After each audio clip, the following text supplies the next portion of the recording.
कहानी की शुरुआत होती है जहाँ पर हमें एक स्टूडियो को दिखाया जाता है जिसमें कि थोड़ी देर में एक लाइव सेशन होने वाला है। इस लाइव ब्रॉडकास्ट में एक प्रोडक्ट को बेचा जाएगा, लेकिन यहाँ पर उसकी एंकर नहीं होती। की वजह से सभी लोग उसको बुला रहे होते हैं और उसको कॉल कर रहे होते हैं, लेकिन वो कॉल को पिक नहीं करती। ब्रॉडकास्ट टीम होती है वो कहने लगती है कि एजेंट कहाँ पे है, हमें उसकी ज्यादा जरूरत है। टाइम ना होने की वजह से हम देखते हैं कि वो इस बंदे से कह देते हैं कि इस प्रोडक्ट की सेलिंग स्टार्ट कर देता है, मतलब कि उनका प्रमोशन करने लगता है, लेकिन सेल्स नीचे जाने लगती है। सभी लोगों का दिमाग खराब होने लगता है। तभी हम देखते हैं कि इस लड़की के पास एजेंट का कॉल आता है। यहाँ पर हो रहे ब्रॉडकास्ट को वो स्टैंड बाई कर देते हैं, मतलब रोक देते हैं। दूसरी तरफ एजेंट अपने लाइव ब्रॉडकास्ट को स्टार्ट करती है और इस टाइम पर वो एक बिल्डिंग पर होती है। यहाँ पर वो इस कांच को साफ करके दिखाती है। पहले तो वो एक नॉर्मल कपड़े से उसको साफ करती है जिससे कि वो अच्छी तरीके से साफ नहीं होता। के बाद वो इस ग्लव से साफ करती है और कहने लगती है देखो इससे बहुत अच्छे से कांच साफ हो गया। और हम देखते हैं कि बहुत सारे लोग ये देख रहे होते हैं। सभी लोग उस ग्लव को खरीदना स्टार्ट करते हैं और हम देखते हैं कि ब्रॉडकास्ट टीम बहुत ज्यादा खुश होती है। ये जिनका ब्रॉडकास्ट खत्म होता है हम देखते हैं कि वो डरने लगती है। एजेंट को बताया जाता है कि जितने भी ग्लव्स थे वो सोल्ड आउट हो चुके हैं, मतलब ये वो सारे बिक चुके हैं। जिन इतनी ज्यादा खुश होती है कि पीछे काम करने वाले बंदे को हक कर लेती है। अगले सीन में हमें दियोक पोंग नाम का विलेज दिखाया जाता है जहाँ पर हम हमारे हीरो को देखते हैं जिसका नाम मैथ्यू ली है। यहाँ पर हम उसको वॉक करते हुए देखते हैं और उसके साथ एक डॉग भी होता है। रास्ते में उसको कुछ ओल्ड लेडीज मिलती है, मतलब कि वो बैठी हुई होती हैं। यहाँ पर वो उसको थैंक यू मैचूरी कहती हैं, मतलब कि वो उसका नाम मैचूरी लेती हैं। लगती है कि तुम्हारी वजह से उस डॉग की भी वॉक हो जाती है और इसके लिए वो थैंक यू बोल रही होती हैं। कहने लगता है कि मैं उसको अपने साथ नहीं लेके जाता, बस वो मुझे फॉलो करके मेरे पीछे आ जाता है। लेडी कहने लगती है कि वो तुम्हें लाइक करता है इसलिए तुम्हारे पीछे जाता है। मैचूरी कहने लगता है कि मेरा नाम मैथ्यू है और मुझे मैचूरी मैचूरी कहना बंद करो। वो सारी लेडीज उसको चिढ़ाने लगती है और फिर से उसे मैचूरी मैचूरी कहने लगती है और ये ओल्ड लेडी उसको कुछ भुट्टे देती है जिसको वो ले जाने वाला होता है। तभी वहाँ पर ये दो लोग आते हैं और वो भी उसे मैचूरी कहते हैं। देखते हैं कि वो उनके साथ उनके घर पर आता है जहाँ पर वो देखता है कि उसके टीवी के सिग्नल नहीं आ रहे होते। कहता है कि तुमको सर्विस प्रोवाइडर को कॉल करना चाहिए जो कि ये सही करके चला जाएगा। कॉल कर ली जाने लगता है। तभी वहाँ पर और ओल्ड लोग आ जाते हैं जो कि अंदर आते जाते हैं। पहले वाली ओल्ड लेडी उसको रोक लेती है और कहने लगती है कि तुम भी यहीं बैठो, जिसकी वजह से वो इस टीवी को सही करने के लिए चला जाता है। देखते हैं कि वो छत पे होता है और इसको सही कर रहा होता है। जैसे ही सिग्नल आते हैं वो सभी लोग बहुत ज्यादा खुश हो जाते हैं। ये नीचे आकर कहने लगता है कि ये लास्ट टाइम था, इसके बाद मैं कुछ भी नहीं करूंगा। ऐसे ही ली थोड़ा सा आगे बढ़ता है। ये लोग फिर से उसको मैचूरी कहते हैं। हम देखते हैं कि ली उनको इस ट्रैक्टर पे लेके जा रहा होता है और इस टाइम पर वो थोड़े से गुस्से में होता है। स्माइल करके भी तो हमसे हाँ कह सकता था ना, जिस पर ये ओल्ड मैन उसको मारता है। मुझे लगता है कि वो कैसा भी है वो हमारी हेल्प करता है। जिसके बाद हमें कई सारे सीन्स दिखाए जाते हैं कि हम ली को देखते हैं जो कि उनकी हेल्प करता है, मतलब कि वो बार बार उनकी हेल्प करता है और हर बार कहता है कि ये लास्ट टाइम था। सारी बात वो सभी लोग एक दूसरे से कर रहे होते हैं। तभी हम देखते हैं कि उस गांव का बस स्टैंड आ जाता है। ये आदमी वहीं पर उतर जाता है। ली कहने लगता है कि 4:30 से पहले यहाँ पर आ जाना, नहीं तो मैं निकल जाऊंगा। उसके बाद ली इन लोगों को लेकर जा रहा होता है और हम देखते हैं कि वो स्माइल कर रहा होता है, मतलब ये सब करना उसको अच्छा लगता है। सीन शिफ्ट होता है और हम 3 लोगों को देखते हैं जो कि एजेंट के ऊपर गुस्सा कर रहे होते हैं। कह रहे होते हैं कि वो हमेशा कॉल नहीं उठाती और हमेशा लेट आती है। लड़की का नाम शोंग बेई होता है जो कहने लगती है कि आज ब्रॉडकास्ट में मैं बहुत ज्यादा डर गई थी। ये बंदा जिसका नाम हवांग होता है वो भी कहने लगता है कि मैं भी डर गया था और यहाँ पर वो दोनों गुस्सा कर रहे होते हैं एजेंट के ऊपर। में जो बंदा होता है वो भी उसकी बुराई कर रहा होता है। दूसरी तरफ हम एजेंट को देखते हैं जहाँ पर वो एक रेस्टोरेंट में आती है और इस बंदे से मिलती है जो कि उसका बीएफ होता है। कहने लगता है कि तुम हमेशा की तरह लेट आई हो। यहाँ पर हम देखते हैं कि वो दोनों डिनर करना स्टार्ट करते हैं। ये बंदा कहने लगता है कि मैं भी एक डॉक्टर हूँ और एक दिन में पता नहीं कितनी सर्जरीज करता हूँ और पता नहीं कितने पेशेंट्स को देखता हूँ, लेकिन मैं फिर भी टाइम निकाल लेता हूँ अपनी जिंदगी जीने के लिए क्योंकि मैं एक इंसान हूँ। लेकिन एजेंट उसकी एक भी बात नहीं सुन रही होती। इस टाइम पर वो इस चाकू को देख रही होती है जो कि बहुत अच्छे से इस मीट को काट रहा होता है। एजेंट सोच रही होती है कि मैं इस प्रोडक्ट को बेच सकता हूँ। इधर हम इस बंदे को देखते हैं जो कि कह देता है कि हम दोनों ब्रेकअप कर लेते हैं। जिन कहने लगती है कि तुम अभी गुस्से में हो, जिस पर वो कहता है कि मुझे ब्रेकअप करना है और कुछ नहीं। कहने लगता है कि तुम अपने काम के अलावा कुछ भी दिखाई नहीं देता। एजेंट को देखते हैं जो कि उसका हाथ पकड़ने की कोशिश करती है लेकिन वो अपने हाथ को छुड़ा लेता है और कहने लगता है कि तुम्हारी तरह मैं बिल्कुल भी नहीं हूँ। एक दिन में इतने सारे पेशेंट्स को देखता हूँ लेकिन फिर भी मैं टाइम निकाल लेता हूँ, लेकिन तुम पूरा दिन बिजी रहती हो और मेरे कॉल को भी नहीं उठाती हो। तुम्हें अपनी जॉब से इतना ही ज्यादा प्यार हो तो तुम उसके साथ ही रह सकती हो। देखते हैं कि वो बंदा वहाँ से चला जाता है और ये जिन थोड़ा सा सैड होती है। उस बंदे को दिखाती है, कहने लगती है कि तुमने ये चाकू कहाँ से बाई किया। उसके बाद वो अपनी कंपनी में आती है और यहाँ पर वो हवांग से मिलती है। हवांग थोड़ा सा गुस्सा कर रहा होता है लेकिन वो उसकी तरफ चाकू दिखाती है और वो डर जाता है। देखो मैंने अपना न्यू प्रोडक्ट ढूंढ लिया है। हवांग को देखते हैं जो कि उस नाइफ को ले लेता है और उसके बारे में बताने लगता है, मतलब कि वो उस चाकू की एवरीथिंग इन्फॉर्मेशन देता है। के बाद हमें एजेंट को जाते हुए देखते हैं और वो इस जगह पर आकर रुक जाती है जहाँ पर ये पोस्टर्स लगे हुए होते हैं। यहाँ पर हमें पता चलता है कि उसकी कंपनी का नाम HIT है। उस कंपनी की टॉप सेलर एक लड़की होती है जिसका नाम जी यून जी होता है। सेकंड प्लेस पर हमारी हीरोइन ए जिन होती है। हम देखते हैं कि वहाँ पर जी यून जी आ जाती है जो कहने लगती है कि सबसे टॉप पर जिसकी भी फोटो होती है वो हमेशा बड़ी होती है। कहने लगती है कि मैं बहुत कम सेल करती हूँ लेकिन तुमसे ज्यादा पैसे कमा लेती हूँ। ए जिन कहने लगती है कि जब तुम एक बेचती हो मैं 10 बेच देती हूँ, मैं तुम्हारी तरह कॉस्मेटिक्स नहीं बेचती हूँ। सही जी यून जी उसको कुछ बोलने वाली होती है तभी हम देखते हैं कि ये वहाँ पर आ जाती है, रंग में आ जाती है जो कहने लगती है कि हम दोनों को काम है और वो वहाँ से चली जाती हैं और इस जगह पर आ जाती हैं। यहाँ पर हम सोंगमी को देखते हैं जो कि उसी लड़की के ऊपर गुस्सा कर रही होती है, मतलब जी यून जी की। तुम मेरी वजह से उस पर कितना ज्यादा गुस्सा करोगी। मम्मी गुस्से में आती है और कहने लगती है कि तुम्हारी वजह से मैं पूरी दिन अपसेट रही हूँ। अगर तुमने फिर से ब्रॉडकास्ट पर वो सब किया तो मैं तुम्हें छोड़ने वाली नहीं हूँ। ऐसा फिर से हुआ तो मैं भूल जाऊंगी कि हमारी 4 साल की फ्रेंडशिप है। या बस चुप भी हो जाओ, तुम्हें पता है ना कि मेरा ब्रेकअप हो गया है। मम्मी पूछने लगती है कि तुम्हारे साथ ये सब क्यों हुआ, जिस पर वो बताती है कि उसने कहा कि मैं बिजी रहती हूँ और सभी लोग बिजी रहते हैं। पर सेओंगमी उसको समझाती है कि सभी लोग बिजी नहीं रहते, तुम ही बहुत ज्यादा बिजी रहती हो, हमेशा काम काम और काम, तुम इसके अलावा कभी भी अपनी लाइफ को एंजॉय नहीं करती हो। उसके बाद हम उसको पैदल जाते हुए देखते हैं जहाँ पर वो अपनी BF की बातों को ही याद कर रही होती है। थोड़ी देर बाद वो अपने रूम पर पहुँच जाती है, मतलब घर पे। यहाँ पर हम देखते हैं कि बहुत सारे प्रोडक्ट रखे हुए होते हैं और वो इस नाइफ को भी लाकर इस जगह पर रख देती है। वो फ्रिज को ओपन करती है, हम देखते हैं कि यहाँ पर बहुत सारा खाना रखा हुआ रहता है। वो देखती है कि बर्तन भी तुले हुए होते हैं जो कि उसके माता पिता में से किसी ने किया होता है और यहाँ पर नोट भी लगा हुआ होता है, लिखा हुआ रहता है कि तुम्हारी हेल्थ ही सबसे इम्पोर्टेंट चीज है। के बाद हम हमारी हीरोइन और हीरो को देखते हैं जो कि एक साथ दिखाए जाते हैं। यहाँ पर हम देखते हैं कि वो दोनों अपना अपना काम कर रहे होते हैं। वो दोनों अपना अपना टाइम खत्म करने के बाद सोने के लिए चले जाते हैं। आधी रात में हम एजेंट को देखते हैं जिसे कि एक फ्लैशबैक आता है और वो उठ जाती है। उसको बैठे बैठे ही सुबह हो जाती है। हमें एक बंदे को दिखाया जाता है जो कि ऑफिस में होता है और उसका नाम कांग मू बॉन होता है। यहाँ पर वो किसी से कॉल पे बात कर रहा होता है और कहने लगता है कि तुम्हारे बिना क्या मैं कुछ भी नहीं कर पाऊंगा। यहाँ पर वो ली से बात कर रहा होता है और कहने लगता है कि मैंने तुम्हारे लिए न्यू ट्रैक्टर भेजा है। कहने लगता है कि मुझे कम आवाज वाले ट्रैक्टर पसंद है, तुम अपने ट्रैक्टर को लेके जा सकते हो। इन ट्रैक्टर तो हमेशा से लाउड होते हैं, मुझे लगा था कि तुम्हें वो पसंद आएगा, तो कुछ ज्यादा ही अलग हो। जिस पर ली कहने लगता है ठीक है फिर मैं कॉल को कट कर रहा हूँ। बॉन कहने लगता है कि तुमने अपने माइंड को चेंज नहीं किया है। जिस पर वो कहता है कि नहीं, जैसा प्लान था तुमको वैसा ही करना है। के बाद हम एजेंट को देखते हैं जहाँ पर उसका मेकअप हो रहा होता है क्योंकि यहाँ पर उसका शूट होने वाला है। बिल्डिंग के ऊपर हम सभी एम्प्लॉइज को देखते हैं। सोंगमी हवांग को देखती है जो कि ऐसा बैठा हुआ होता है। जिस पर वो कहने लगती है कि क्या हुआ है, तुम्हारा तो आज शूट होने वाला था ना। जिस पर वो एक रिपोर्ट दिखाता है कि वीकली ब्रॉडकास्ट रिपोर्ट होता है जिसमें कि हम देखते हैं कि इस टाइम का शो ये युनजी का होता है, सीन शिफ्ट होता है और हम युनजी को देखते हैं जिसके पास जी युनजी आती है। कहने लगती है कि शायद तुमने देखा नहीं है, आज का प्राइम टाइम स्लॉट किसी और को नहीं बल्कि मुझे दे दिया गया है। आज मैं ब्यूटी सॉन्ग के प्रोडक्ट्स को सेल करने वाली हूँ, मतलब कि ब्रॉडकास्ट करने वाली हूँ। और ये सुनते ही हम युनजी को देखते हैं जो कि अलग सा फेस बनाती है। वहाँ पर एक लेडी आती है जिसका नाम सॉन्ग होता है। हम पर हम युनजी को देखते हैं जो कि थोड़ी सी इमोशनल हो रही होती है। लेडी आकर कहने लगती है कि तुम बिल्कुल भी चेंज नहीं हुई हो। वो उसके पास आती है और कहने लगती है कि क्या तुम बीमार हो और ये मत कहना कि तुम्हें नहीं पता। तो सुनने के बाद इमोशनल होती है। फिर हम देखते हैं कि वो बहुत ज्यादा गुस्से में होती है और वो सोंगमी को कॉल करती है जो कि उसका कॉल नहीं उठाती। कॉल को कट होने के बाद हम देखते हैं कि वो हवांग को कॉल करती है और वो कहने लगता है कि क्या मैं फोन को बंद कर दूं, तुम ऐसा कुछ भी नहीं करोगे, नहीं तो वो और ज्यादा गुस्से में हो जाएगी। अगर वो बॉस के पास चली गई तो ये सोच के ही वो दोनों वहाँ से भाग कर निकलने लगते हैं। हम एजेंट को देखते हैं जो कि अपनी बॉस के पास आती है और कहने लगती है कि प्राइम टाइम स्लॉट तुमने उनको कैसे दे दिया। आपको पता है ना कि ये जो ब्यूटी प्रोडक्ट्स हैं वो हमेशा पैसे कमाने की फिराक में रहते हैं, लोगों से कोई भी मतलब नहीं है, उन्हें सिर्फ पैसा कमाना है। उसकी बॉस उसको ये फोटो दिखाती है और इस कंपनी का नाम एटवॉल होता है। कि अगर तुम्हें ब्यूटी सॉन्ग कंपनी को हटाना है तो तुम्हें इस कंपनी को लेके आना पड़ेगा। वो कहती है कि मैं कॉस्मेटिक्स को सेल नहीं करती और मैंने कॉन्ट्रैक्ट में ये पहले ही लिखा था, आप भूल गई हो क्या। और वो कहने लगती है कि मैं कुछ भी सुनना नहीं चाहती, तुम इस कंपनी को ले आई तो मैं ब्यूटी सॉन्ग कंपनी को अपनी कंपनी से हटा दूंगी, क्योंकि हम उसका प्रमोशन करना बंद कर देंगे। हम इन दोनों को देखते हैं जो कि उसके पास आते हैं और कहने लगते हैं कि बॉस ने क्या कहा। जिन कहने लगती है कि उन्होंने कहा है कि मुझे अपना पद वापस लेना है तो मुझे कंपनी को अपनी कंपनी में लाना होगा, मतलब कि उनका प्रमोशन करना होगा। बोलकर वो वहाँ से चली जाती है और ये दोनों सोचने लगते हैं कि वो ऐसा कैसे करेगी। सीन शिफ्ट होता है और हमें हमारे एक और मैन कैरेक्टर को दिखाया जाता है जिसका नाम एरिक होता है जो कि एयरपोर्ट पर होता है। वहाँ पर ये आदमी आता है जो कि उसकी कैप पहना देता है और कहने लगता है कि आपको चोरी छुपे रहना होगा। लगता है कि अभी मैं आपको होटल लेके चल रहा हूँ जिसके बाद आपको मीटिंग में जाना है। सीन में हम एरिक को देखते हैं जो मीटिंग में किसी और से नहीं बल्कि वोन से मिलता है कि गोजिन न्योक बायो कंपनी का सीईओ होता है। एरिक बताता है कि वह इलोटे कंपनी का एग्जीक्यूटिव डायरेक्टर है, फ्रांस से कोरिया आया है, पर वो कॉन्ट्रैक्ट दिखाता है और उसके टर्म्स पढ़ने के लिए कहता है। हम बॉन्ड को देखते हैं और हमें एक सीन दिखाया जाता है जिसमें कि ली को देखते हैं जो कि इस फाइल को डस्टबिन में डाल देता है। अब हम प्रेजेंट में आते हैं जहाँ पर हम बॉन्ड को देखते हैं। एरिक से कहने लगता है कि हम तुम्हारे साथ डील नहीं कर सकते, लगता है कि हम इस कॉन्ट्रैक्ट को रिन्यू कभी भी नहीं करेंगे। इसके बाद एरिक अपनी कार में आ जाता है और यहाँ पर उसके साथ वही बंदा होता है। एरिक कहने लगता है कि इससे पहले भी मैं मिस्टर वॉन से मिला हूँ, आज पहली बार ऐसा लगा कि जैसे कि वो किसी और की भाषा बोल रहे हूँ। बंदे का नाम चा होता है, मतलब इसको मिस्टर चा कहेंगे। कहने लगता है कि इस कंपनी के डिप्टी सीईओ जिनका नाम मिचले है आपकी कंपनी के बारे में बहुत ज्यादा चिंता कर रहे हैं। भी बारिश होनी स्टार्ट हो जाती है, सीन शिफ्ट होता है और हम एजेंट को देखते हैं और उसके साथ ही दोनों होते हैं। यहाँ पर वो इसी ब्रॉडकास्ट को देख रहे होते हैं। तभी हम श्योंगमी को देखते हैं जो कि इस ब्रॉडकास्ट को बंद कर देती है। अंगमी को देखते हैं और वहाँ से अवांग भी चला जाता है। हम देखते हैं कि यहाँ पर वो अकेली रह जाती है और फिर से इस ब्रॉडकास्ट को देखने लगती है। हम इस लेडी को देखते हैं, मतलब कि सॉन्ग को, और हमें पास्ट का सीन दिखाया जाता है जहाँ पर सॉन्ग के साथ एक लेडी बैठी हुई होती है। हमें कुछ लोगों को दिखाया जाता है जो कि एक लड़की के ऊपर अंडे फेंक के मार रहे होते हैं। कहने लगते हैं कि तुम्हारी वजह से हमारी स्किन को क्या हो गया है। तब देखने के बाद एजिन अपने घर पे पहुंचती है जहाँ पर वो बहुत ज्यादा एग्जॉस्ट हो जाती है। फिर वो सोने के लिए जाती है लेकिन उसको नींद नहीं आ रही होती, वजह से वो स्लीपिंग पिल्स लेती है और उन्हें खाकर सोती है। हमें बहुत सारे सीन्स दिखाए जाते हैं जहाँ पर हम देखते हैं कि वो पिल्स का यूज करती है सोने के लिए, इसकी वजह से उसकी तबीयत खराब होने लगती है। हम देखते हैं कि यहाँ पर वो वॉमिटिंग भी करती है। इस सीन में हम उसको डॉक्टर के पास देखते हैं जहाँ पर उसकी डॉक्टर कहने लगती है कि तुमने कुछ ज्यादा ही ओवरडोज कर लिया है, अगर तुम इसके बाद स्लीपिंग पिल्स का यूज करोगे तो तुम्हारा मेमोरी लॉस भी हो सकता है और बहुत सारी बीमारी भी हो सकती है। उसके बाद हम उसको फिर से सोते हुए देखते हैं। यहाँ पर वो फिर से ड्रीम देखती है जो कि स्टेज का होता है। कह रहे होते हैं कि तुम्हारी वजह से हमारी स्किन को क्या हो गया है और वो उठ जाती है। मी उसको कॉल करने की कोशिश कर रही होती है लेकिन तभी हम देखते हैं कि वो आ जाती है। मी उसको देखती है और कहने लगती है कि क्या तुम्हारी तबीयत खराब है, जिस पर वो कहती है कि मैं ठीक हूँ। ब्रॉडकास्ट को स्टार्ट करती है। ब्रॉडकास्ट खत्म होने के बाद हम देखते हैं कि वो थक जाती है। फिर से हम उसको डॉक्टर के पास देखते हैं जहाँ पर वो बाहर निकलती है और डॉक्टर ने उससे कहा होता है मैं नींद नहीं आ रही और इसकी वजह तुम्हें ढूंढनी होगी। सीन शिफ्ट होता है और हम ली को देखते हैं जो कि एक बच्ची को लेने के लिए आया होता है। हम एजेंट को देखते हैं जो कि ऑफिस में ही सो जाती है। तभी मैं जी उसके पास आती है कि पीने के लिए कुछ लेके आई होती है। कहने लगती है कि मुझे पता है कि आजकल तुम वॉमिटिंग कर रही हो। यहाँ पर वो दोनों बात करने लगते हैं। एजेंट कहने लगती है कि अगर मैं उस कंपनी को नहीं लेके आई तो हमारे साथ की पूरी टीम को निकाल दिया जाएगा। अम्मी कहने लगती है कि हो जाने दो, वैसे भी हमारे पास बहुत ज्यादा एक्सपीरियंस है और हमें कहीं भी जॉब मिल जाएगी। एजेंट कहने लगती है कि मैं तुम सभी लोगों को यहाँ से नहीं निकलने दूंगी। हम उसको घर पे देखते हैं जहाँ पर वो इलोटी कंपनी के इस कार्ड को देख रही होती है। लो भाई प्रोनाउंसिएशन इधर उधर हो सकती है, ठीक है।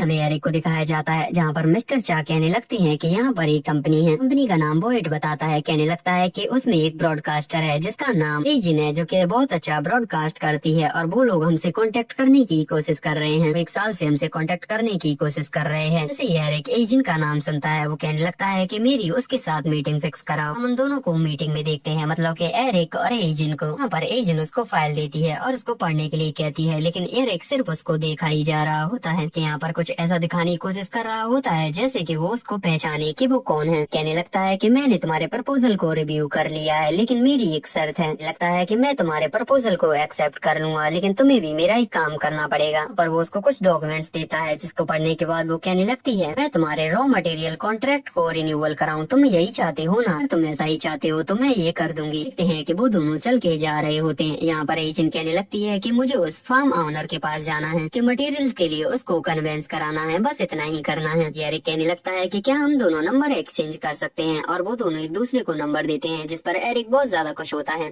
एजेंट घर पे आती है जो कि बहुत ज्यादा थक चुकी होती है। यहाँ पर आकर भी वो फिर से काम स्टार्ट कर देती है और इलोटे कंपनी की इंफॉर्मेशन निकालती है और एक फाइल बनाती है। के बाद वो अपनी कार को निकालती है और ली से मिलने के लिए उस गाँव में पहुँच जाती है ड्योपोंग विलेज में। गाँव में पहुँचने के बाद हम देखते हैं कि उसके सामने ली होता है और वो दोनों एक दूसरे के आमने सामने होते हैं। यहाँ पर वो दोनों हॉर्न बजा रहे होते हैं लेकिन कोई भी पीछे हटना नहीं चाहता। जिन खड़ी हो जाती है और कहने लगती है कि तुमको अपने ट्रैक्टर को पीछे लेना चाहिए, जिस पर वो मना कर देता है और कहने लगता है कि मेरा ट्रैक्टर पीछे नहीं जा सकता। कहता है कि तुम गलत रास्ते से आई हो, ये रास्ता सिर्फ जाने के लिए है ना कि आने के लिए। इस वजह से उन दोनों के बीच में बहस हो जाती है और कोई भी पीछे हटना नहीं चाहता। जिन सीट पर बैठ जाती है और कहने लगती है कि मैं इस गाँव में हूँ तो मुझे इसके स्टूपिड रूल्स को भी फॉलो करना होगा। बोलकर वो अपनी कार को बैक करने लगती है लेकिन हम देखते हैं कि उसकी कार रिवर्स नहीं होती क्योंकि वो एक गड्ढे में फंस चुकी होती है, जिसकी वजह से वो अपनी कार को वहीं पे लॉक करके जाने लगती है। जो उसे रोकता है और कहने लगता है कि तुम्हें अपनी कार को साइड में लगाना चाहिए, जिस पर वो मना कर देती है और कहने लगती है कि मेरी कार से दूर रहना क्योंकि वो बहुत महंगी है। भूलकर वो पैदल निकल जाती है। हम ली को देखते हैं जो कि अपने ट्रैक्टर का साइज नापता है, फिर रोड में जितना भी स्पेस होता है उसको चेक कर रहा होता है। चेक करने के बाद वो अपने ट्रैक्टर को लेके निकलता है, लेकिन पीछे जो ट्रॉली होती है उसकी वजह से लेफ्ट मिरर टूट जाता है। ली को इसके बारे में कुछ भी नहीं पता चलता क्योंकि वो पीछे की साइड से टूटा होता है। हम एजिन को देखते हैं जो कि अपनी सैंडलों की वजह से ऐसे चल रही होती है क्योंकि उन सैंडल्स की वजह से उसके पैरों में लग चुकी होती है। ये सैंडल ऐसी है तो उन्होंने मुझे ये पीछे क्यों। पीछे से हम ली को देखते हैं जो कि पीछे पीछे आ रहा होता है और वो सोच रही होती है कि वो उसे फॉलो कर रहा है। कहने लगता है कि मैं भी उसी साइड में जा रहा हूँ, मैं तुम्हें फॉलो नहीं कर रहा। इसी वजह से हम देखते हैं कि एजिन साइड से मुड़ती है और वो भी उसी साइड में मुड़ जाता है। जिन कहने लगती है कि आज से पहले मेरे पीछे बहुत सारी कार्स पड़ी हैं, लेकिन पहली बार है कि कोई ट्रैक्टर लेके मेरे पीछे पड़ा है। क्या तुम मेरा पीछा करना बंद कर दोगे क्योंकि मेरे पास टाइम नहीं है, मुझे एक इम्पोर्टेंट काम है। ये उसको साइड में खड़े होने के लिए कहता है और कहने लगता है कि मुझे जाने दो और रास्ता दो। देखते हैं कि ली सीधा निकल जाता है और वो पीछे होती है और गुस्सा कर रही होती है। उसका पीछा करते करते यहाँ पर आ जाती है। ली कहने लगता है कि तुमको चाहिए क्या, जिस पर वो कहने लगती है कि मशरूम फार्म ऑनर यहाँ पर है क्या। कह देता है कि वो अभी यहाँ पर नहीं है, वो बाहर गए हैं। ली अंदर जाने वाला होता है, ये जिन उसको रोक लेती है और कहने लगती है कि तुम उनको कांटेक्ट करके बता सकते हो कि मैं उनसे मिलने के लिए आई हूँ। क्या मैं बोल दूंगा कि एक रूडली बात करने वाली लड़की उनसे मिलने के लिए आई है। सुनते ही एजिन उससे माफी मांगने लगती है और कहने लगती है कि ये हमारा पहली बार था तो मुझे माफ कर दो। वो खुद को इंट्रोड्यूस कराती है, मतलब अपना कार्ड देती है और जिस कंपनी में वो काम करती है वो बताती है। उसका नाम सुनता है और सोचने लगता है, जिसके बाद वो गेट को बंद कर देता है और अंदर से लॉक डाल देता है। अंदर जाता है, हम देखते हैं कि वहाँ पर और भी लोग काम कर रहे होते हैं जिन्हें कि हम पहले ही देख चुके हैं। यहाँ पर आकर ली एक बंदे पर चिल्लाता है जिसका नाम पार्क होता है। तुमसे एक बॉक्स को पैक करने के लिए कहा था ना, तुमने वो क्यों नहीं किया। देखते हैं कि पार्क थोड़ी देर पहले सॉन्ग सुन रहा था जिसकी वजह से उसने अपना काम नहीं किया। पर ली बताता है कि तुम सुपरवाइजर हो और तुम्हें तो ये काम अच्छे तरीके से करना चाहिए। तुमको पता है ना कि इनसे मेडिसिन और कॉस्मेटिक्स बनते हैं, तुम्हें इन चीजों के ऊपर लापरवाही नहीं बरतनी चाहिए। हम देखते हैं कि वो उसको लास्ट चांस देता है। इसके बाद ली कुछ मशरूम्स को लेकर बाहर आता है और एजिन यहीं पर होती है। वो कहने लगती है कि मेरी सैंडल्स खराब हो चुकी हैं, तो मुझे स्लीपर्स दे सकते हो, मैं उनके पैसे भी तुम्हें दे दूंगी। पहले तो वो मना करता है, फिर उसके पैरों की तरफ देखता है जिनमें से खून आ रहा होता है। इसी वजह से वो उसे ये ड्रॉल दिखाता है जिसमें की पुरानी चप्पल्स पड़ी हुई होती है। जिनको ना चाहते हुए भी ये पुरानी चप्पल्स पहननी पड़ती है, जिसकी वजह से वो बहुत ज्यादा गुस्से में होती है। हम देखते हैं कि ये दोनों कुछ सामान लेकर जा रहे होते हैं और ये जिनको ऐसा लग रहा होता है जैसे कि ये चोरी कर रहे हैं, जिसकी वजह से वो उनका पीछा करती है। ये दोनों लकड़ियों में से अच्छी तरीके से साफ कर रहे होते हैं, मतलब जो कुछ बचे हुए मशरूम होते हैं वो साफ कर रहे होते हैं। तभी ये एजिन को देख लेता है कि वो उन्हें देख रही है। इसी में हम एजिन को देखते हैं जो कि अपनी कार के पास आ रही होती है। तभी वो इसे हेडलाइट को देखती है, जिसे देखने के बाद वो चिल्लाने लगती है। सोचने लगती है कि शायद उसी बंदे ने मेरा साइड मिरर तोड़ा है। तभी वहाँ से एक और ट्रैक्टर निकल के जाता है। एजिन सोचने लगती है कि अब मैं उस पर ब्लेम नहीं लगा सकती क्योंकि मुझे नहीं पता कि ये किसने तोड़ा है। हमले को देखते हैं जो कि अपना काम कर रहा होता है। तभी उसे एजिन की बात याद आती है। उसने अपना नाम और अपनी कंपनी का नाम बताया था, की वजह से वो बहुत ज्यादा सोच में पड़ जाता है। सीन में हम इस लड़की को देखते हैं जो कि लेटी हुई होती है और ये डॉग उस पर भौंक रहा होता है। लड़की अभी भी मास्क लगाई हुई होती है। फिर हम ली को देखते हैं जो कि इन लेडीज को लेकर आ रहा होता है। छोटी लड़की भी उसे मैं चोरी कह के हेलो कहती है। ये आता है और कहने लगता है कि क्या तुम स्कूल नहीं गई हो, जिस पर वो कहती है कि तुम मेरी दीदी को मत कहना और वो खुद स्कूल के लिए निकल जाती है।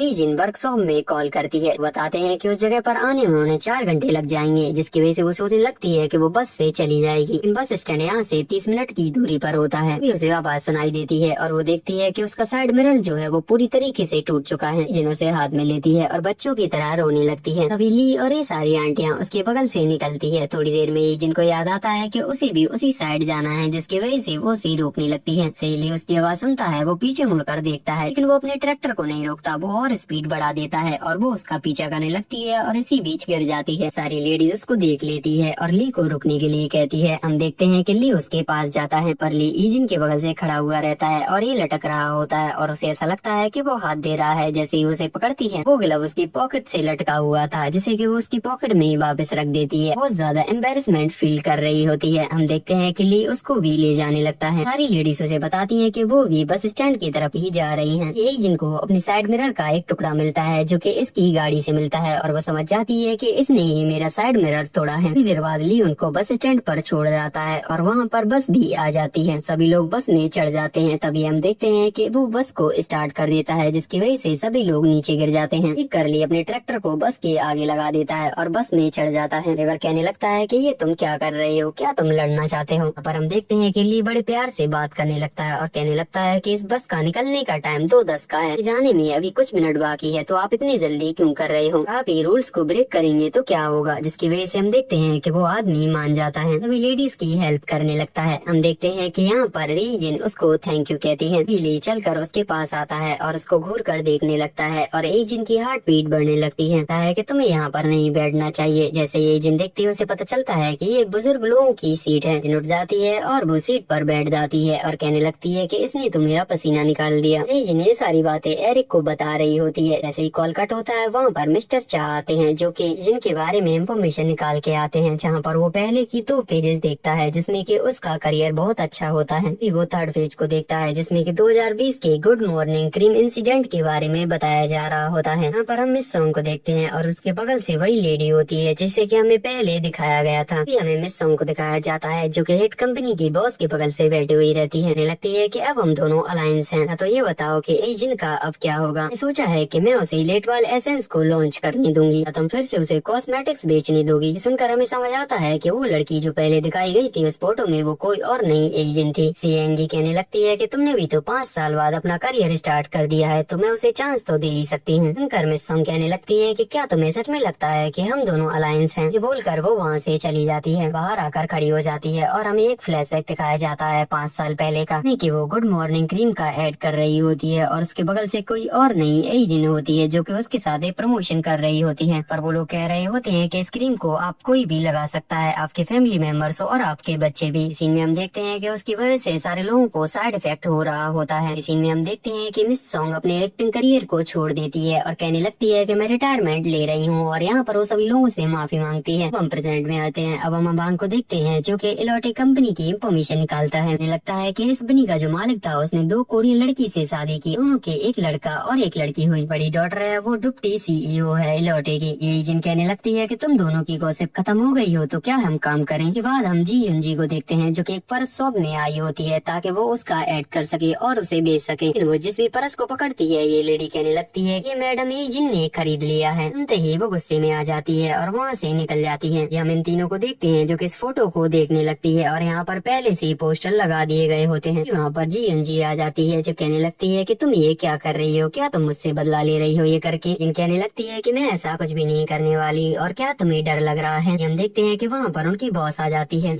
जी अपनी बॉस से कहने लगती है कि ये कह रही थी कि ये काम नहीं करेगी, का मतलब है कि ये लॉटे कंपनी के कॉस्मेटिक्स को नहीं बेचेगी, ऐसा इसने कहा था। उनकर बॉस एजिन के पास जाती है और कहने लगती है कि क्या तुम ऐसा कह रही थी, पता है ना कि अगर तुमने ऐसा नहीं किया तो तुम्हारे साथ काम करने वाले भी लोग यहाँ से निकल जाएंगे। सीन शिफ्ट होता है और हम एरिक को देखते हैं जो कि एजिन को कॉल लगाने की सोच रहा होता है। मिस्टर चा उसके लिए कुछ सामान लेके आते हैं और कहने लगते हैं कि ये तुम्हारी वैन में सेल ने भेजा है। मिस्टर चा को कहने लगते हैं कि इसमें से एक चूज करो और मेरे लिए म्यूजिक लगाओ। मिस्टर चा ऐसे ही करते हैं और हमें एक फ्लैशबैक दिखाया जाता है इसमें कि एरिक चल के जा रहा होता है और इस टाइम पर बारिश हो रही होती है। उसके अम्ब्रेला के नीचे एजिन आ जाती है जो कि उससे कहने लगती है कि तुमने ये अम्ब्रेला कहाँ से खरीदा। उसे देखता है और वो स्माइल कर रहा होता है और वो भी स्माइल कर रही होती है। देखते हैं कि वो पूरे रास्ते चल कर आते हैं और आते आते उनको शाम होती है। यहाँ पर वो बताता है कि मैंने ये अम्ब्रेला यहाँ से बाय किया था। जगह पर एक रेस्टोरेंट भी होता है। वो कहने लगता है कि कल क्या हम यहाँ पर मिल सकते हैं। इस टाइम पर खुद से कह रहा होता है कि अगर हमारी डेस्टिनी में लिखा होगा तो हम कल जरूर मिलेंगे। इस दिन एरिक वेट कर रहा होता है, वो पूरा दिन वेट करता है लेकिन हम देखते हैं कि वहाँ पर एजिन नहीं आती। वो फ्रांस के लिए निकल जाता है। अब हम प्रेजेंट में आ जाते हैं जहाँ पर मिस्टर चा को ये सब वो बता रहा होता है। ये बातें सुनकर मिस्टर चा कहने लगते हैं कि शायद तुम दोनों एक दूसरे के लिए नहीं बने हो। ये ऐसा नहीं लगता क्योंकि इस बार वो मुझे फिर से मिली है और मैं उसे अपना बना कर रहूंगा। सीन शिफ्ट होता है और हम ली को देखते हैं जो कि वॉकिंग पर होता है इस डॉग के साथ। हम इस लेडी को देखते हैं जो कि उसे अंदर बुलाती है और कहने लगती है कि एक प्रॉब्लम हो गई है। अंदर कोई भी प्रॉब्लम नहीं होती। वो उसे पोटैटो खिलाने के लिए बुलाती है जिसके बाद वो उसको पोटैटो खिला रही होती है। तभी रेडी टीवी पर एक एड दिखती है जिसमें कि ये बेचा जा रहा होता है और वो बेचने वाली कोई और नहीं एजिन होती है पर वो एक बार टब बेच रही होती है। वो लेडी उसको कॉल करने लगती है लेकिन उस पर कॉल नहीं लगता की वजह से वो ली को ये करने के लिए कहती है। पहले तो ली मना करता है, लगता है कि ये लोग झूठ बोलते हैं, ऐसा कुछ भी नहीं होता है, लेकिन वो लेडी मान ही नहीं रही होती जिसकी वजह से वो ऑर्डर करने लगता है। यहाँ पर वो उस लेडी की आईडी मांगने लगता है लेकिन उस लेडी पर उसकी आईडी नहीं होती जिसकी वजह से वो अपनी आईडी डाल देता है। यही जी कहने लगती है कि आज के ब्रॉडकास्ट का जो विनर होगा को एक बार टफ के साथ दूसरा बार टफ फ्री मिलेगा। पर कोई और नहीं ली होता है जो के देवपुंग विलेज से है। देखकर एजिन शॉक में होती है और वो खुद उसे डिलीवर करने के लिए आती है। लेडी ली के पास आती है और कहने लगती है कि आपने एक के साथ एक फ्री मिला है। जिन कहने लगती है कि आपने विनर प्राइज जीता है, जिसकी वजह से आपको एक की जगह दो मिले हैं। क्या मिस्टर ली आपके पति हैं? जिस पर वो कहती है कि वो मेरे पति नहीं है। लेडी उसके घर तक जाने के लिए नक्शा देती है। देखते हैं कि वो ली के घर के बाहर पहुंच जाती है और बजाने लगती है। डोरबेल बाहर आता है और कहने लगता है कि तुम्हें मेरे एड्रेस के बारे में कैसे पता? कहती है कि तुमने कुछ ऑर्डर किया था और इस जगह का एड्रेस था, पर वो उसका नाम ले लेती है और पीछे सियोक कहती है, मतलब कि उसे पता है कि जो ऑनर है उसका नाम ली सियोक है। पर वो ली का फुल नाम पूछने लगती है, जिस पर वो अपना नाम मैथ्यू बताता है। मैप पर मैचुरी लिखा हुआ रहता है, जिसे पढ़कर वो भी हंसने लगती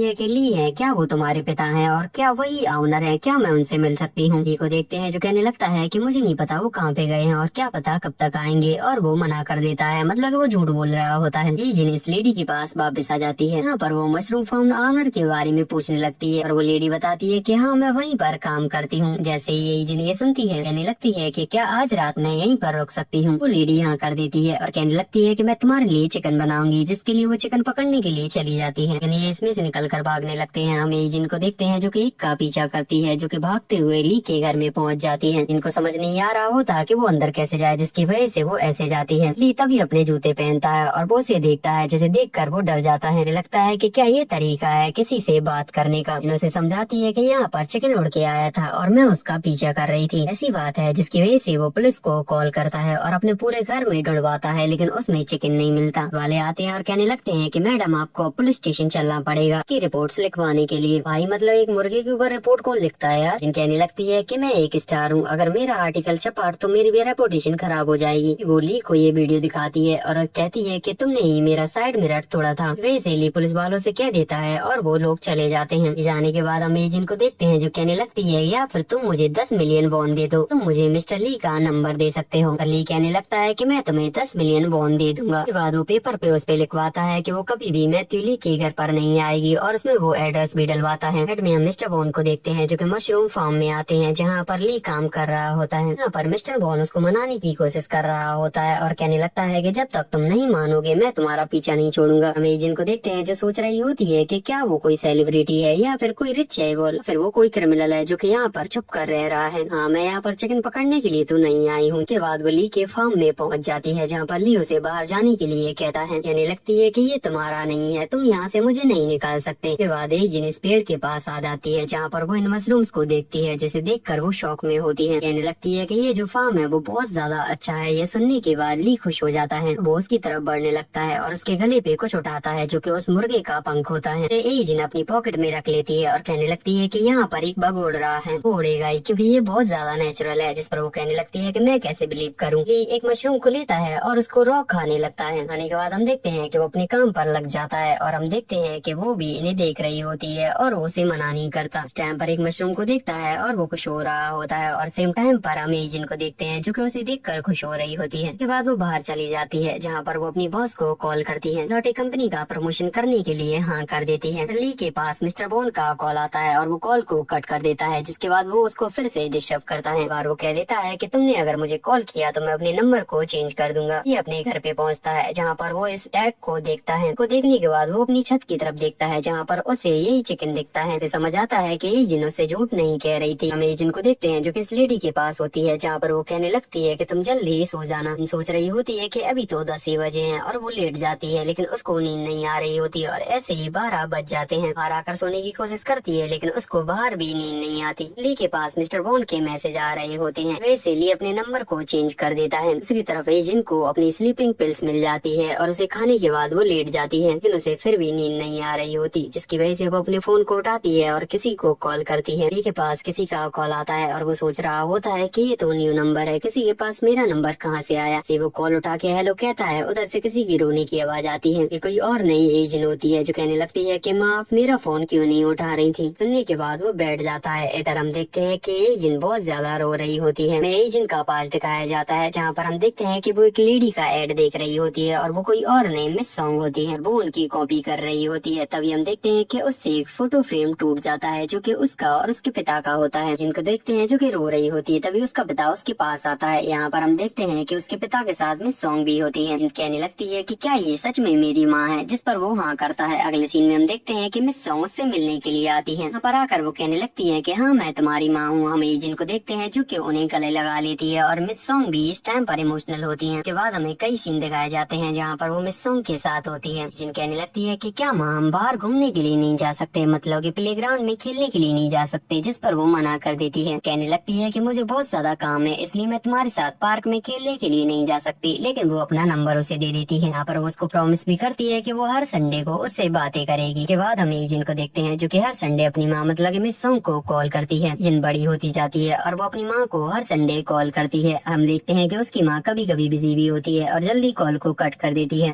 जिन बड़ी हो चुकी होती है और एक दिन वो अपनी माँ को कॉल कर रही होती है जो कि उसका कॉल नहीं उठाता। तभी उसे पता चलता है कि उसकी माँ का एक्सीडेंट हो चुका है, क्योंकि उसकी माँ मतलब कि मिस सॉन्ग बहुत ज्यादा फेमस है, इसलिए सब कुछ पता चल चुका होता है उसको। यहाँ पर वो हॉस्पिटल में आती है और बहुत सारी मीडिया होती है। तभी वो अपनी माँ कहकर चिल्लाती है और सभी लोग उसकी तरफ देखने लगते हैं। मिस सॉन्ग को देखते हैं जो कि जिन की तरफ देखती है और कहने लगती है कि सभी लोगों को बाहर निकालो, और उसके गार्ड्स उन सभी लोगों को बाहर निकालने लगते हैं। के बाद हम जिन को घर पे देखते हैं जहाँ पर वो रो रही होती है और अपनी माँ को सॉरी कह रही होती है। कहती है कि आप एक बार बस मेरा कॉल उठा लो। प्रेसिडेंट में आ जाते हैं जहाँ पर हम जिन को देखते हैं जो कि ली को कॉल कर रही होती है। जिन कहने लगता है कि तुमने रॉन्ग नंबर पे कॉल कर दिया है और वो कॉल को काट देता है, लेकिन थोड़ी देर बाद वो फिर उसको कॉल करती है। ऐसा करते करते उसको सुबह हो जाती है। हम देखते हैं कि वो सुबह उठता है और उसकी नींद पूरी नहीं हुई होती। यहाँ पर वो अपने साथ एक बैग भी लेके जाता है। तभी हमें एक लड़की को दिखाया जाता है, इसका नाम जिन ही होता है जो कि इस शॉप की मालकिन है, जो कि बाहर आ जाती है और इन ओल्ड लेडीज से बातें करने लगती है। और उसका नेचर देख के ऐसा लग रहा होता है कि वो बहुत अच्छी है। ये उसकी छोटी बहन मतलब शोमी वहाँ पर आ जाती है और वो उसको अंदर ले जाती है, जहाँ पर वो उसको एक नया मास्क ला कर देती है और कहने लगती है कि ये ज्यादा सॉफ्ट है। उसकी बहन को देखते हैं, उसकी फेस पे ये स्कार्स होते हैं और वो मास्क को लगाकर बाहर जाती है। वो इस बॉक्स को देखती है जिसमें की हेडफोन्स होते हैं। बहन कहने लगती है कि तुमने जरूर मैच्योरी से ये सब लाने के लिए कहा होगा। बाद वो उस गिफ्ट को लेकर अंदर चली जाती है। हम उसकी बड़ी बहन को देखते हैं जो कि रेडी होकर निकल जाती है कुछ सामान लेके। यूमी भी रेडी हो जाती है और इस लेडी के साथ निकल जाती है। से निकलने से पहले वहाँ पर ली आ जाता है जो कि इस मुर्गे को लेकर आ रहा होता है। जिन कहने लगती है कि मैंने तुमसे कहा था ना कि ये तुम्हारे घर में गया है, लेकिन तुम मान ही नहीं रहे थे। पर जिन उसको पैसे देता है उसकी कार डैमेज के लिए, जिस पर वो कहने लगती है कि मुझे सॉरी सुनना था ना कि तुम्हारे पैसे, जिस पर वो कहने लगता है कि तुम्हें तुम्हारे पैसे मिल चुके हैं। देखते हैं कि जिन और ये लेडी बाहर आती है और वो देखती है कि ली का जो ट्रैक्टर है वो पूरी तरीके से भरा हुआ होता है, जिसकी वजह से वो ओल्ड लेडी जिन को ली के पास बैठा देती है, मतलब उसके बगल से। कहती है कि तुम दोनों बहुत ज्यादा अच्छे लग रहे हो साथ में, और कहती है कि क्या तुम्हारा कोई बॉयफ्रेंड है। पर उन दोनों का रिएक्शन कुछ ऐसा होता है। हम ली को देखते हैं जो उससे कहता है कि तुम अपने पैरों को ऊपर कर लो। में वो जा रहे होते हैं। तभी हम देखते हैं कि जिनको ये मधुमक्खी दिखती है, जिसकी वजह से वो ली से चिपक जाती है। जो ओल्ड लेडी होती है वो उन्हें देख रही होती है। हम देखते हैं कि ली कहने लगता है कि पूरे रास्ते ऐसे ही मधुमक्खी मिलने वाली है। पर हम ली को देखते हैं जो कि कल जो कुछ भी हुआ उसके लिए उससे माफी मांगने लगता है। टाइम पर हम जिनेई को देखते हैं जो कि खुश होती है और कुछ सामान लेकर आ रही होती है। वो ली को देखती है और उसके बगल से एक जिन भी होती है, जिसे देखकर उसका मुंह उतर जाता है और कहने लगती है कि ये यहाँ पर क्या कर रही है। बाद ली उन दोनों को बस स्टैंड पर छोड़ देता है। हम इस ओल्ड लेडी को देखते हैं जो कि बस में चढ़ती है और ड्राइवर के लिए खाना निकालती है। अगस्त से कहती है कि तुमने खाना नहीं खाया होगा तो तुम ये खा सकते हो। उसके जाने के बाद हम देखते हैं कि ली भी निकल जाता है। सीन शिफ्ट होता है और हम पार्क को देखते हैं जो कि कैफे में बैठा हुआ होता है। यहाँ पर हम देखते हैं कि एक लड़की आती है जिसका नाम मून होता है। यहाँ पर आकर पार्क उससे फ्लर्ट करने लगता है। कहने लगता है कि जब हम मिले थे तब हम 8 साल के थे और अब हम 40 के हो चुके हैं। उसकी बातों से ऐसा लग रहा होता है कि वो इतने सालों से उसे प्यार करता है, मतलब कि पार्क मून को प्यार करता है। कहने लगता है कि मैं एक यूट्यूब वीडियो बनाना चाहता हूँ, क्या मैं वो तुम्हारे साथ बना सकता हूँ। जिस पर वो उसके सब्सक्राइबर पूछती है। बताता है कि उसके अभी 7 सब्सक्राइबर्स हैं। मून उससे कहने लगती है कि जब तुम्हारे 20 सब्सक्राइबर्स हो जाएंगे तो मैं तुम्हारे साथ वीडियो बनाने के लिए चलूंगी। बस मेरे पास भी ऐसी कोई होती है। कहने लगता है कि जब भी मेरे 20 सब्सक्राइबर हो जाएंगे तभी मैं तुम्हारे पास आऊंगा। और हम उसको वीडियो बनाते हुए देखते हैं जहाँ पर वो रास्ते में वीडियो बना रहा होता है। ये उसके सामने ली आ रहा होता है और वो उसकी वीडियो बनाने लगता है। इस टाइम पर हम देखते हैं कि ली नींद में होता है और वो उसमें सीधे ठोकने वाला होता है। वो जोर से उसका नाम चिल्लाता है जिसकी वजह से वो अपने ट्रैक्टर को रोक लेता है। अगले सीन में हम देखते हैं कि वो ड्राइव कर रहा होता है और ली पीछे बैठा हुआ होता है। बताता है कि आज रात वो ठीक से नहीं सोया है। जिस पर पार्क कहने लगता है कि आज का काम मैं देख लूंगा, तुम जाकर सो। देखते हैं कि ली अपने घर पर पहुंचता है जहाँ पर कंस्ट्रक्शन चल रहा होता है, क्योंकि इस जगह पर मूव ऑन होता है। लॉकी मिस्टर पार्क होता है। फिर हम उन दोनों को घर में बैठे हुए देखते हैं जहाँ पर हम ली को देखते हैं जो कहने लगता है कि मैंने तुमसे कब कहा था ये सब करने के लिए, क्या पूरी जिंदगी यहीं पर रहने वाले हो। जिस पर वो कहता है कि हाँ ऐसा नहीं है, तुम हमेशा लैब में खुश रहते थे। मिस्टर पार्क यहाँ पर लैब का ही कंस्ट्रक्शन कर रहे होते हैं। यहाँ पर वो उनके ओल्ड फ्रेंड के बारे में बताने लगते हैं। कहने लगते हैं कि वो बैंकॉक में है और बहुत अच्छा बिजनेस कर रहा है, लेकिन तुम्हारा क्या क्या, पूरी जिंदगी तुम यहीं पर निकालने वाले हो। बताता है कि इलोटे कंपनी के बहुत सारे कॉल्स आ रहे हैं और इस टाइम पर भी उसके पास कॉल आता है जिसे कि वो दिखाता है। कहने लगता है कि तुम उनको मना कर दो और हम देखते हैं कि ली वो खुद फोन ले लेता है और बात करता है। सीन में हम ली को देखते हैं जो कि उनसे मिलने के लिए जा रहा होता है, तभी कांग उसको रोक लेता है। कहने लगता है कि तुम ऐसे ही उनसे मिलने के लिए नहीं जाओगे। हम देखते हैं कि वो उसको सूट दिलाने के लिए आता है, पर वो बार बार सूट चेंज कर रहा होता है और वो हर सूट में अच्छा लग रहा होता है। बाहर आ जाता है जहाँ पर हम देखते हैं कि कांग उससे कह देता है कि तुम ये कार लेके जाओ, तुम ऐसे ही टैक्सी से नहीं जा सकते।